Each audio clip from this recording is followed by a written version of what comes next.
எனக்கு ஸ்கூல் டைம்லேயே வந்துட்டு பார்த்தோன்னா இந்த ட்ரெடிஷ்னல் பில்டிங்ஸ் மேலே எனக்கு கொஞ்சம் நிறைய ஒரு ஆர்வங்கள் இருந்தது. இந்த காலத்தில்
நான் Karthik, earth architect technician. Madurai சரந்தாங்கில் இருக்கிறோம். நாங்கள் வந்து கிட்டத்தட்ட ஒரு 16 வருஷமாக வந்துட்டு இந்த ஃபீல்டில் ஒரு மோர் தேன் ஒரு 25 ஹவுசஸ் வரைக்கும் நாங்கள் இந்த ப்ராஜெக்ட் பண்ணி கொடுத்துருக்குறோம். எனக்கு ஸ்கூல் டைம்லேயே வந்துட்டு பார்த்தோன்னா இந்த ட்ரெடிஷ்னல் பில்டிங்ஸ் மேலே எனக்கு கொஞ்சம் நிறைய ஒரு ஆர்வங்கள் இருந்தது. ஸோ அந்த காலத்து பில்டிங்கில் பார்த்தோன்னா கம்பி இல்லாமல், சிமெண்ட் இல்லாமல், அதே மாதிரி வந்துட்டு இந்த ட்ரெடிஷ்னலில் வந்து பார்த்தோன்னா அந்த ரூஃபிங் டிசைன்லாம் பார்த்தோன்னா வந்துட்டு ரொம்ப அந்த வால்ட்டு, டோம்ஸு அதெல்லாமே வந்து பார்த்து பிரமிச்சிருக்கேன் நிறையா. ஸோ இதை பற்றி படிக்கலாம்னு நினச்சி தான் நான் ஆரோவில் போனேன். ஆரோவில்ல பார்த்தோன்னா இதே மாதிரி டிசைனில் வந்துட்டு பார்த்தோன்னா இந்த டோமு, வால்ட்டெல்லாம் சொல்லுனது எனக்கு வந்து கொஞ்சம் நல்லா பிடிச்சிருந்தது. ஸோ இதில் நான் இன்வால்வ் ஆனதுனால நான் இந்த ஃபீல்டில் வந்துட்டு எனக்கு வரணும்னு ஆசைப்பட்டு நான் வந்து இந்த பில்டிங் நான் வந்து நாங்கள் ஃபஸ்ட்டு கட்டினோம்.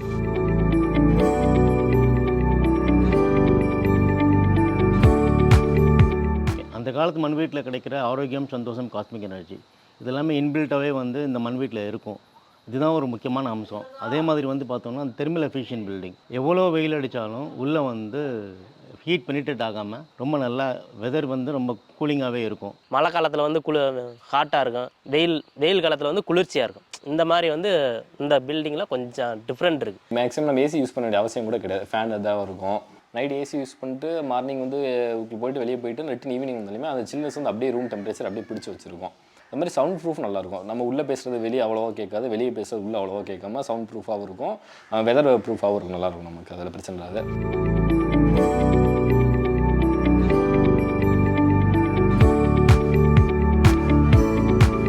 இந்த காங்கிரீட் வீட்டுக்கும் இந்த மண் வீட்டுக்கும் வந்து நம்ம ஒப்பிட்டு பார்க்கும்போது இது வந்து லைவ் பிரிக்ஸுங்கிறதுனால உங்களுக்கு வந்து உயிரோட்டமாக இருக்கும் இந்த வீடு. அதனால தான் we are saying that lively home, அதாவது உயிரோட்டமுள்ள வீடுன்னு சொல்கிறோம். ஸோ இந்த மண் வீடு வந்து ஒரு தாய்மை உணர்ச்சி கொடுக்கும்.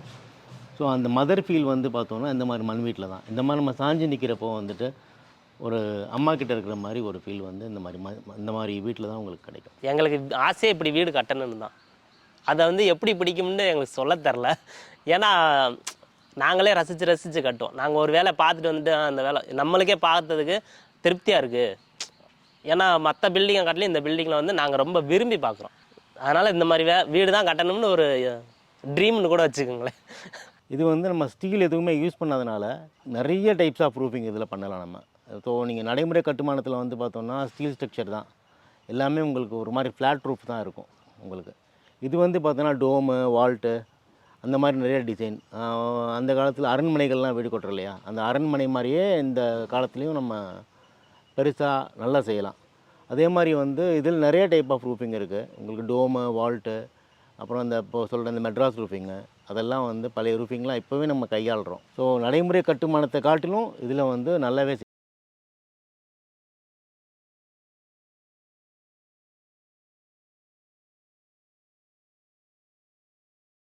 இருக்குது.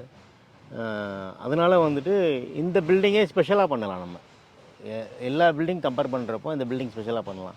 ஏன்னா எல்லாமே எங்களுக்கு ஒரு அச்சு தான். ஸோ பில்லராக ரவுண்டு கிடைக்கும், இன்டர்லாக்கிங் பிளாக் மோல்டு கிடைக்கும், ப்ளைன் பிளாக் கிடைக்கும், ஸோ லிண்டில் பிளாக்கா யூ பிளாக் கிடைக்கும். அப்புறம் வந்து ரூஃபிங்கில் ஹவுடி பிளாக்கா, ஸோ அதுக்கு ஒரு ஹவுடி பிளாக் கிடைக்கும். ஸோ இத்தனை விஷயங்கள் இருக்கிறதுனால நாங்கள் வந்துட்டு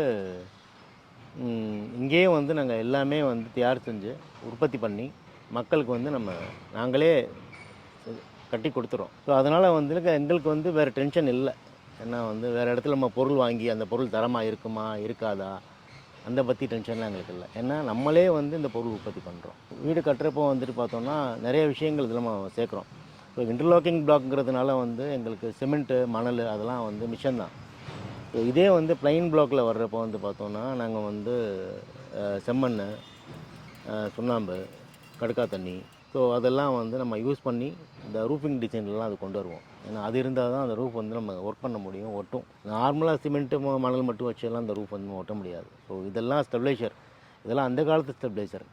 ஸோ அந்த காலத்து ஸ்டெபிலைசர் எது இப்போ மருந்தாகவே யூஸ் பண்ணுறோம். அந்த கடுக்காலாம் மருந்து ஆகிடுச்சு, இருந்தாலும் till now we are using it. So அதெல்லாம் யூஸ் பண்ணுறப்போ வந்து பார்த்தோம்னா நடைமுறை கட்டுமானத்தில் என்ன ஒரு விலைவாசி இருக்கோ அந்த விலைவாசிக்கும் செய்யலாம். இல்லை நம்ம வந்துட்டு செலவு பண்ணி வீடு கட்டணும்னு ஆசைப்பட்றாங்கல்ல, அந்த மாதிரியும் நம்ம செய்ய முடியும். ஸோ அதுக்கேற்ற மாதிரி நம்ம கட்டடத்தை வந்து தரமாக கொண்டு போக முடியும்.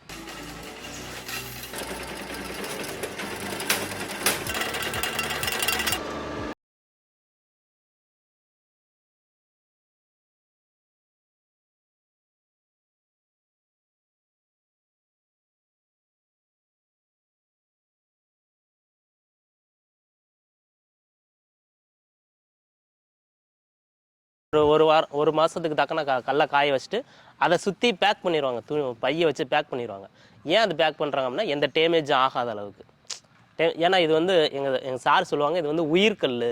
மற்ற கல்லை வந்து சுட வச்சு அது வந்து ஒரு செத்த கல் மாதிரி ஆயிரும். இது வந்து உயிர்கல், லைவாக நம்மளுக்கு வேணும் அப்படின்றனால தான் அந்த துணி போட்டு பையை போட்டு சுற்றி வைக்கிறாங்க. அந்த கல்லை வந்து எங்கெல்லாம் நம்ம சாருங்க மூலயமா சேல்ஸ் ஆகுதோ அங்கே போய் நாங்கள் போய் கட்டடம் ஆசு வச்சதுலேருந்து ஃபினிஷிங் பண்ணி தர வரைக்கும் நம்மளோட வேலை. கொத்தனார் மட்டும்தான் அந்த வேலை பார்ப்பாங்க அப்படின்றது கிடையாது. நிமிர்ந்தாலுமே அந்த வேலையில் வந்து ஈஸியாக பார்ப்பாங்க. ஏன்னா கல் எடுத்து அப்படியே சொருகிக்கிட்டே வரலாம். தூக்கு பார்த்து மட்டகம் வச்சு லெவல் பார்த்து அப்படியே வைக்கிறது தான். அதனால் நிமிர்ந்தாளுகளுக்குமே இது ஈஸி, கொத்தனார்களுக்குமே இது ஈஸி, எல்லாத்துக்குமே ஈஸி. நீங்கள் இப்போ ஒரு 4 கல்ல அடிக்கிட்டு போய் உங்கள் பவரை பூரா வச்சு முதிச்சு எத்துனா கூட அது விழுகாது. அப்படியே கோர்த்துக்கணும். அதுக்கு தான் ஆண்காடி பெண்காடின்னு சொல்லி காடி வயசாக இங்கே இருக்குது. அந்த காடி வயசை நம்ம அடிக்கிட்டோம் அப்படின்னா முதிச்சு எத்துனா கூட விழுகாது. அவ்வளோக்கு ஸ்ட்ராங்காக இருக்கும். ஒரே நேரத்தில் எங்களுக்கு ஒரே மாதிரி மண் கிடைக்காது. ஸோ நாங்கள் வந்து ஒவ்வொரு தடவையுமே வந்து நம்ம வந்து ஒரு இடத்துலேருந்து மண் எடுக்கிறப்போ அந்த மண் நம்ம டெஸ்ட் பண்ணணும். மண்ணுனாலே வந்துட்டு களிமண், சவுடு, கிராவல், சாண்டு. ஸோ இது எல்லாமே வந்து ஒன்று தந்தால் தான் உங்களுக்கு மண். ஸோ இதில் வந்து ஒவ்வொரு இடத்துலையும் ஒவ்வொரு மாதிரி வேரியேஷன்ஸ் இருக்கும். ஒரு இடத்துல வந்துட்டு உங்களுக்கு கிளே கூடலாம், களிமண் கூடலாம், ஒரு இடத்துல வந்து கிராவல் மண் கூடலாம், ஒரு இடத்துல வந்துட்டு மணல் கூடலாம், ஒரு இடத்துல சவுடு கூடலாம். ஸோ அதெல்லாம் நம்ம வந்து ஒவ்வொரு இடத்துலையும் நம்ம மண் எடுக்கிறப்போ அதை நம்ம வந்து சோதனை பண்ணி எடுத்து ரிசர்ச் பண்ணி தான் நம்ம வந்து இந்த பிளாக்கை எடுக்க முடியும். சமயத்தில் வந்து ஒரு இடத்துல வந்துட்டு கிளே கண்டென்ட் வந்து ஜாஸ்தியாக கூடிடுச்சுன்னா நம்ம லைம் போகிற மாதிரி வரும். ஸோ அதெல்லாம் வந்து அதுக்கேற்ற மாதிரி நம்ம ப்ரொப்போர்ஷன்ஸ் வந்து நாங்கள் மாற்றுவோம். ஸோ எங்களுக்கு வந்து அந்த காலத்தில் இருக்கிற மாதிரி நமக்கு செய்யணுன்னு தான் ஆசைப்பட்றோம். எங்களுக்கு இப்போ வேறு வழி இல்லை. ஏன்னா எல்லாமே எக்ஸ்பென்சிவ் ஆகிடுச்சு. அதனால் நாங்கள் வந்து சுண்ணாம்பு சிமெண்ட்டோட நிப்பாட்டிக்கிட்டோம். இல்லைன்னா பழைய ஸ்டெபிலைசர் இன்னும் கையாள முடியும். இந்த கரும்பு சாறு, சுண்ணாம்பு பால், கருப்பட்டி, பதனி இதெல்லாம் போட்டு ஸ்டெபிலைசர் ரெடி பண்ணி செஞ்சால் நல்லா இருக்கும். பட் வந்து அந்தளவுக்கு நம்ம இன்றைக்கி இப்போ இருக்க காலகட்டங்களில் செய்ய முடியாது. ரொம்ப எக்ஸ்பென்சிவ் ஆகிடும். இப்போ கட்டுற சிமெண்ட்டு கம்பிக்கெலாம் லைஃப் இருக்குது. நம்ம இதில் அந்த மாதிரி எதுவுமே யூஸ் பண்ணதுனால லைஃப் லாங் அதோட பிரச்சனை நம்ம இயற்கை பொருட்கள் மட்டும் வச்சு தான் அந்த வீடு கட்டிக்கிட்டு இருக்கோம். ஸோ லைஃபுக்கு வந்து பிரச்சனையே இருக்காது. இன்னொன்று ஃபுல்லாக நம்ம மண்ணிலே யூஸ் பண்ணினால பெயிண்டிங் யூஸ் பண்ண வேண்டிய அவ்வளோ இது கிடையாது. அவனா மெயின்டெனன்ஸ் பண்ணுறோம், 2 years 3 years மெயின்டைன் பண்ணுற அவசியம் கிடையாது. ஆனால் ஜென்ரேஷன் அது பாட்டுக்கு அப்படியே இருந்துக்கிட்டு இருக்குது. எந்த ஒரு மெயின்டெனன்ஸ் கிடையாது. இப்போ எங்கள் வீட்டில் பார்த்தீங்கன்னா மெட்ராஸ் ரூஃபிங் யூஸ் பண்ணியிருக்கோம். தமிழில் வந்து சித்துக்கல் ஒட்டுன்னு சொல்லுவாங்க. பழைய காலத்து முறையில் பார்த்தீங்கன்னா சித்துக்களை வந்து ஒரு மூலிகை 18 மூலிகை கடுக்கா பொடி இதை மாதிரி கலந்து அடிக்க போட்டு இது பண்ணுவாங்க. நம்ம அந்த மாதிரி ரூஃபிங் தான் யூஸ் பண்ணியிருக்கோம். சிமெண்ட் எதுவுமே காங்கிரீட்டே கிடையாது. ரூஃபிங் யூஸ் பண்ணி வந்து நம்ம வீட்டில் ஸ்பெஷலிஸ்ட்டு அதுதான். ரொம்ப இதாக இருக்கும், எக்கோ ஃப்ரெண்ட்லியாக இருக்கும். அப்படியே அடுத்தடுத்து வச்சுட்டு அடுத்தடுத்து நம்ம மேலே அப்படியே நின்றுக்கிட்டே போகலாம். ரொம்ப பழைய காலத்து இப்போ அதெல்லாம் யாரும் பண்ணுறதில்ல. நம்ம வீட்டில் ஸ்பெஷலே அதான் பண்ணியிருக்கோம். நம்ம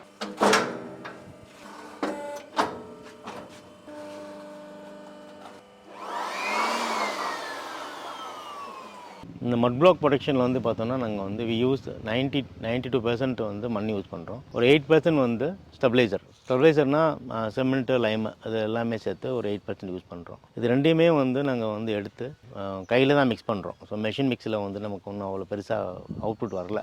ஸோ நாங்கள் அதனால் வந்து குவாலிட்டியாக வரணுன்றதால நம்ம இன்றைக்குமே கையில் தான் மிக்ஸ் பண்ணுறோம். ஸோ கையில் மிக்ஸ் பண்ணி அந்த ஹைட்ராலிக் மிஷினில் வந்து மேனுவல் மிஷினில் ஆப்ரேட் பண்ணோம். அது நல்லா ஒரு டன்னேஜ் வெயிட் கொடுக்கும். இதை விட கொஞ்சம் நல்லா ஹைட்ராலிக் மிஷினில் போட்டு அது கம்ப்ரெஸ் பண்ணி, அதாவது 2 பங்கு மண் உள்ளே போட்டு 1 பங்காக கம்ப்ரெஸ் பண்ணுறோம். அப்படி கம்ப்ரெஸ் பண்ணுறப்போ உங்களுக்கு வந்து நல்லா டென்சிட்டி கூட இருக்கும். உங்களுக்கு நல்லா கம்ப்ரெஸ் ஆகுறதுனால வந்துட்டு உங்களுக்கு வந்துட்டு பார்த்தோன்னா அந்த மண்ணில் இருக்க ஏர் ஹோல்ஸ் எல்லாமே நல்லா ஃபுல்லாக டைட் ஆகிடும். அதனால் வந்து உங்களுக்கு அவ்வளோ ஈஸியாக வந்து எந்த ஒரு விஷயமும் உள்ள டிரான்சிட் பண்ணி வராது. ஸோ எடுத்து வந்து ஹார்டன் பண்ணி நாங்கள் வந்து ஒவ்வொரு பீஸாக தான் நாங்கள் எடுக்கிறோம். ஸோ நம்ம நார்மலாக செங்கல் சூளை மாதிரி ஒரே இடத்துல ஒரு 1,00,000 கல் 50,000 கல் போட்டு அது எல்லாமே ஒன்றா வேகும். அது எப்படி வெந்திருக்கு என்ன பண்ணுறது தெரியாது. ஸோ நாங்கள் வந்து தனித்தனியாக எடுத்து கம்ப்ரெஸ் பண்ணி எடுத்து அது வந்து மீட்டர் இருக்குது, ஒரு மீட்டர் செக் பண்ணுவோம். ஒரு 1 mm 2 mm இறங்குதான்னு சொல்லி செக் பண்ணி பார்த்துட்டு ஒவ்வொரு மிக்ஸுக்கும் நாங்கள் செக் பண்ணுவோம். ஸோ ஆரம்பத்தில் வந்துட்டு நாங்கள் இது ஆரம்பிக்கிறப்போ மேனுவல் பிளாக்கில் வந்து ப்ளைன் பிளாக் தான் நாங்கள் ஃபஸ்ட்டு யூஸ் பண்ணோம். அதுக்கப்புறம் ப்ளைன் பிளாக்கில் வந்து பழைய மாதிரி ஒரு கட்டுற மாதிரி வந்துடும். இந்த சேர்லாம் குழச்சி மிதித்து கட்டணும். ஸோ அதெல்லாம் கட்டுறப்போ வந்துட்டு முத ஆரம்பிக்கிறப்போ வந்துட்டு இப்போ அவங்க இன்ட்ரெஸ்ட்டாக இருக்கிறாங்க. இப்போ இருக்க லேபர்ஸ் வந்து நான் மிதிக்கிறேன்னு சொல்லி இப்போ இன்ட்ரெஸ்ட் ஆகிட்டாங்க. ஆரம்பத்தில் வந்து நம்ம வந்து அது சொல்லிக் கொடுக்குறப்போ வந்துட்டு சேரை மிதிக்க விடுறாங்க, அதை மிதிக்க விடுறாங்கன்னு சொல்லிட்டு வேலைக்கு ஆளே கிடைக்கல. ஸோ அதுக்கப்புறம் தான் இந்த இன்டர்லாக்கிங் வந்தது. இன்டர்லாக்கிங் வந்து நாங்கள் வந்து திரும்ப அதுக்கு ஒரு மோல்டு டிசைன் பண்ணி, இந்த இன்டர்லாக்கிங் வந்தோடனே நீங்கள் எதுவுமே போடாதீங்க, மண் வேண்டாம், சிமெண்ட் வேணாம், சும்மா அடுக்குங்க அப்படின்ட்டு ட்ரை இன்டர்லாக்கிங் ஒன்று ரெடி பண்ணோம். அதுக்கப்புறம் இப்போ இன்னொன்று புதுசாக இப்போ ரெடி பண்ணியிருக்கோம், ஹாலோ இன்டர்லாக்கிங் சொல்லி. இந்த ஹாலோ இன்டர்லாக்கிங் வந்து பார்த்தோன்னா உங்களுக்கு எலக்ட்ரிக்கல் கான்டியூட்ஸு, அதுக்கப்புறம் வந்துட்டு இந்த ப்ளம்பிங் கான்டியூட்ஸ் எல்லாமே உள்ளே வர்ற மாதிரியே வந்துட்டு நாங்கள் ஒரு டிசைன் பண்ணியிருக்கிறோம். ஸோ அந்த பிளாக்கும் இப்போ ரெடியாக இருக்குது. ஸோ இந்த மாதிரி அடுத்தடுத்து வி ஆர் டெவலப்பிங். வந்து பார்த்தோன்னா இப்போ நார்மல் பில்டிங்கில் வந்து பார்த்தோன்னா வந்துட்டு நீங்கள் ஒரே மாதிரி டிசைன் தான் இருக்கும். உங்களுக்கு ஒரு செங்கல்லாம் வந்து என்ன சொல்கிறோம், ஒரு 4, 3, 9 அந்த சைஸ் தான். ஸோ எங்கள் இதில் நிறையா சைஸஸ் இருக்குது. ஸோ நம்ம எப்படினாலும் நம்ம பில்டிங் காட்டி கொண்டு போகிற மாதிரி நம்ம முன்னேறி இருக்கோம்.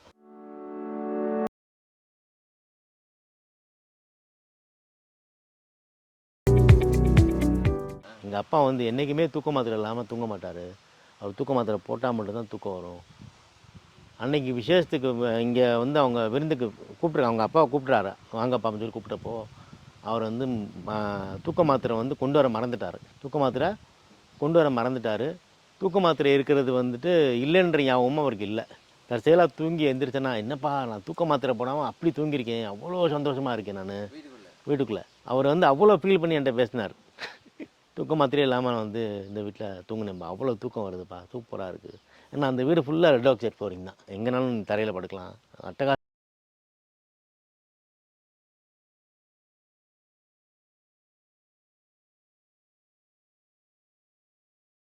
ஆன்கோயிங் ப்ராஜெக்ட் சார், அண்டர் கன்ஸ்ட்ரக்ஷனில் இருக்குது, ஃபினிஷிங் ஸ்டேஜில் இருக்குது. ஸோ இந்த வீடு வந்து நாங்கள் வந்து பார்த்தோன்னா மட் இன்டர்லாக்கிங் பிளாக்ஸ் யூஸ் பண்ணியிருக்கிறோம். ரூஃபிங்கெல்லாம் பார்த்தோன்னா ஃபெரோசிமெண்ட் சேனல்ஸ்.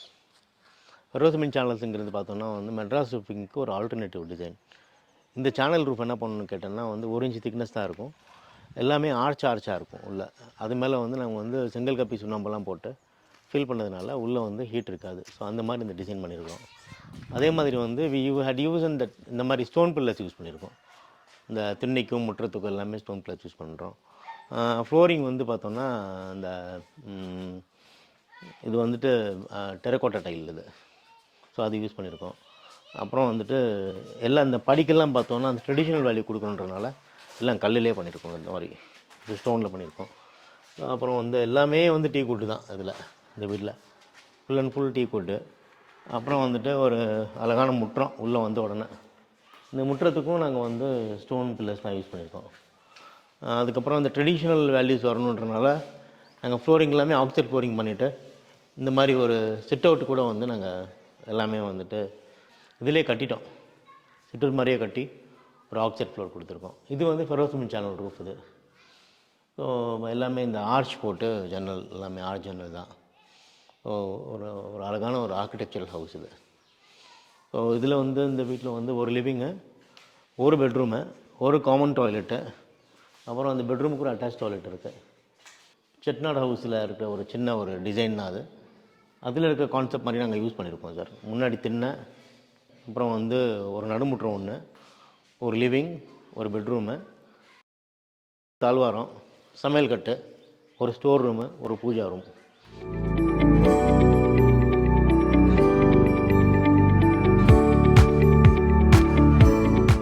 சிமெண்ட்டு குறைக்கணும், கம்பி குறைக்கணும். சிமெண்ட் குறைச்சா ஆரோக்கியமான வீடு, கம்பி குறைச்சா உறுதியான வீடு. இந்த மாதிரி பில்டிங்கில் வந்துட்டு பார்த்தோம்னா எல்லா ஜீவராசிகளையும் வந்துட்டு ஈஸியாக லீவ் பண்ண முடியும். உதாரணமாக வந்து பார்த்தோம்னா இந்த குளவி இந்த மாதிரி வீடுகளில் வந்து ஈஸியாக குளவிகளும் நிறைய வீடு கூடு கட்டும். குளவி கூடு கட்டுற வீட்டில் தான் வந்து மனுஷனால் வந்து வாழ்கிறதுக்கு தகுதியான ஒரு வீடு.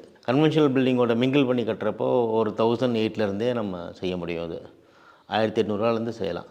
ஓடு போடுறது வீடுகளில் ஓடு போடுறது பார்த்தோம்னா அந்த தட்டோடெல்லாம் பார்த்தோம்னா ஒரு ஆரோக்கியமான கட்டுமானத்துலலாம் இது இருக்குது. ஹெல்த்தி ஹோம் கான்செப்டில் இது இருக்குது. என்ன காரணம்னு கேட்டேன்னா வந்துட்டு இது வந்து சுட்டமண், இது உங்களுக்கு தட்டோடுங்கிறது. இது வந்து தளத்தில் போடுறது வந்து பார்த்தோன்னா இதுக்கு பேரே தலக்கல்னு தான் பேர் ஆக்சுவலாக. ட்ரெடிஷ்னல் பில்டிங் டெக்னாலஜியில் வந்து தலக்கல்னாலே தட்டோடு தான். ஏன்னா வேறு ஆப்ஷனே அந்த ஆரம்ப காலங்களில் இல்லை. ஏன்னா வீடு கட்டினோன்னா இந்த மாதிரி தட்டோடு தான் ஆரம்பத்தில் போட்டாங்க. கல்ச்சர் அந்த மாதிரி எங்கள் கல்ச்சர் என்னென்னு கேட்டோன்னா வந்து எங்கள் பாரம்பரியம் வந்து வீட்டுக்குள்ளே செருப்பு போட்டு நடக்கக்கூடாது. ஸோ செருப்பு போடாமல் நடக்கணும், நம்மளும் ஹெல்த்தியாக இருக்கணும்னு நினச்சோன்னா தட்டோடு போடுவாங்க. என்ன காரணம்னா இதில் வந்து நம்ம காலில் இருக்கிற அந்த நீர் வந்து வாங்கும். அது வாங்குறதுனால உங்களுக்கு குதிங்கால் வலிங்கிறது வந்து இதில் வர்றதுக்கான வாய்ப்புகளே இல்லை. மாற்றி கொஞ்சம் கொஞ்சமாக போனதுனால டைல்ஸு, செராமிக் டைலு, அப்புறம் வந்து நானோ டெக்னாலஜியில் வர நிறைய டைல் வருது இப்போது. அப்புறம் இந்த கிரானைட்டு, அப்புறம் மார்பிள், அது எல்லாமே வந்து உங்களுக்கு கால்வலி வரும்.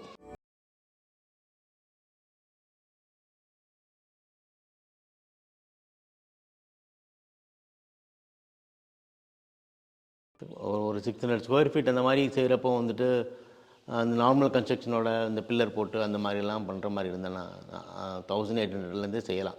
ஏன்னா வந்து உங்களுக்கு பில்லர் போட்டுட்டு இன்டர்மீடியட்டில் வந்து இந்த மட் பிளாக் யூஸ் பண்ணுறாங்க. மேலே வந்து ரூஃபில் வந்து காங்கிரீட் போட்டுடுறாங்க. ஸோ அந்த மாதிரிலாம் பண்ணுறப்போ ஒரு 1800ங்கிறது ஈஸியாக செய்யலாம். அதெல்லாம் சேர்த்து உங்களுக்கு பண்ணுறப்போ ஈஸியாக இருக்கும் சார். ஒரு 1800 பண்ணலாம் சார். 1800 to 2000 அந்த ரேஞ்சில் வரும். மரஞ்சன்னல் இல்லாமல் உங்களுக்கு மற்றதெல்லாம் இன்க்ளூட் ஆகியே வந்துடும் ஓரளவுக்கு. செய்யலாம் சார். ஒரு 700 ஸ்கொயர் ஃபீட்டில் வந்துட்டு ஒரு சின்னதாக ஒரு முன்னாடி ஒரு திண்ணை, ஒரு லிவிங்கு, ஒரு பெட்ரூம், ஒரு சிங்கிள் பெட்ரூம் போட்டு நல்லா ஒரு கிச்சன்லாம் போட்டு க்ளீனாக வந்து உங்களுக்கு அது பிளான் பண்ணி கொடுத்துடலாம் சார். கொடுத்தோன்னா அதான் பேசிக்காக ஒரு 1800 பண்ண முடியும். ஒன்றும் பெருசாலாம் டிஃப்ரென்ஸ் வந்துடாது. அவங்க டிசைன் பொறுத்தது கூடலாம். ஏன்னா எங்கள் இதில் என்னென்னா வந்துட்டு இந்த வீடு கட்டுறதுக்கு வந்து பார்த்தோன்னா நாங்கள் எல்லாமே 9 inch பிளாக் தான் கொடுக்குறோம். 4.5 inch வாலே வராது. ஸோ அந்த பில்டிங்கில் வந்து ரெண்டுமே யூஸ் பண்ணுறாங்க. இப்போ வந்து இந்த பில்டிங் பொறுத்த வரைக்கும் பார்த்தோன்னா எல்லா சுவருமே 3/4 அடி சுவர் தான் நம்ம பண்ண முடியும். அப்போ கன்வென்ஷனல் பில்டிங்கில் வந்து பார்த்தோன்னா ஒரு சில இடத்துல வந்துட்டு உள்ளே வர இன்டர்மீடியட் வால் இருந்து 4.5 கல் பண்ணுறாங்க, ஒரு செங்கல் வச்சு பண்ணுறாங்க. ஸோ அது கம்பேர் பண்ணுறப்போ இது கொஞ்சம் கூடலாம் சார். ஏன்னா எல்லாமே 3/4 அடி சுவர்னால கொஞ்சம் கூடும். அந்த ஒர்க்மேன்ஷிப் கூட சார். அதில் ஒர்க்மேன்ஷிப்பும் கூட, நம்ம யூஸ் பண்ணுற மெட்டீரியலும் கூட. ஸோ அதனால் வந்து அதோட செலவினங்கள் வந்து உங்களுக்கு மாறுபட்டுரும். 20 lakhs வந்து ஒரு 1000 ஸ்கொயர் ஃபீட் கம்ப்ளீட் பண்ணுற அளவுக்கு நம்ம பண்ணலாம் சார். பில்டிங் டிசைன் எடுத்துட்டோன்னா நாங்கள் வந்து இந்த பாரம்பரிய கட்டுமானத்திலே பில்டிங் டிசைன் எடுத்துட்டோன்னா இந்த மெட்ராஸ் ரூஃபிங் தான் இருக்கிறதுலே வந்து நாங்கள் வந்து ஒரு பெஸ்ட்டான ரூஃப்னு சொல்லுவோம். ரீசன் என்னென்னா வந்து நம்ம போடுற பணம் வந்து என்றைக்குனாலும் நமக்கு கையில் திரும்ப கிடைக்கும். ஏன்னா மேலே போடுற அந்த லாகடம் சரி, அந்த கட்டைக்கு பதிலாக இப்போ ஸ்டீல் யூஸ் பண்ணுறோம். இன்றைக்கி ஸ்டீலோட ரேட் வந்து பார்த்தோன்னா ஒரு கிலோ வந்து 70 ரூபா இருக்குது. ஆனால் இந்த பில்டிங் லைஃப் நீங்கள் மெட்ராஸ் ரூஃப் போட்டு ஒரு பில்டிங் பண்ணிங்கன்னா அந்த பில்டிங்கோட லைஃப் வந்து குறைஞ்சபட்சம் ஒரு 80லேருந்து 100 வருஷம் நல்லாயிருக்கும். ஸோ 100 வருஷம் கழித்து அந்த நீங்கள் டிஸ்மேண்டில் பண்ணால் கூட இன்றைக்கி நீங்கள் என்ன செலவு பண்ணி அந்த வீடு கட்டினீங்களோ அதை விட அந்த காசு அப்படியே உங்களுக்கு கையில் கிடைக்கும். நீங்கள் இதை விட்டு நீங்கள் வேறு எந்த ரூஃப் நீங்கள் வந்து சூஸ் பண்ணாலும் சரி, ஈவன் வந்து நீங்கள் காங்கிரீட் ரூஃபு அந்த மாதிரி ஒரு வேறு மாதிரி ரூஃப் நீங்கள் என்ன சூஸ் பண்ணாலும் சரி, நீங்கள் டிமாலிஷ் பண்ணுறப்போ அது குப்பை தான். அது ஒன்றுத்துக்கு யூஸ் ஆகாது. ஸோ நீங்கள் போடுற மணியும் அதில் போயிடும். இப்போ அதுக்கும் கம்பேர் பண்ணுறப்போ வந்து இது ஸ்கொயர் ஃபீட்டுக்கு வந்து ஒரு 2000 2500 கட்டுறோம் அப்படின்னா அது ஒரு 3500 வரும். 1000 இன்றைக்கி உங்களுக்கு கூட தெரிகிற மாதிரி இருக்கும். ஆனால் வந்து நாளைக்கு ஃப்யூச்சரில் பார்த்தோன்னா நீங்கள் என்ன செலவு பண்ணி நீங்கள் வீடு கட்டினீங்களோ அந்த செலவு வந்து ஈடுகட்டும். எல்லாம் ஒரே தான். அது எப்படின்னு கேட்டோன்னா வந்துட்டு டிபெண்ட்ஸ் அப்போ அந்த டிசைனை பொறுத்து தான் வந்து நாங்கள் பீரியடே சொல்கிறோம். ஒரு சில பேருக்கு வந்து எனக்கு சிம்பிளாக கட்டி கொடுங்க சார்னு சொல்லுவாங்க. அப்போ நான் உங்களுக்கு இந்த இப்போ இருக்கிற கன்வென்ஷனல் பில்டிங் மிங்கிள் பண்ணால் ஒரு 6 மாதத்தில் முடிக்கலாம். இல்லை எங்களுக்கு கொஞ்சம் வித்தியாசம் வேணும், உள்ளே வந்து எங்களுக்கு வந்து டிசைன் வேணும், ஆர்ச் வேணும், வால்ட் வேணும், டோம் வேணும், இல்லை ரூஃபிங் சேனல் வேணும், அந்த மாதிரிலாம் சொன்னோன்னா எப்படியும் ஒரு வருஷம் ஆகிடும்.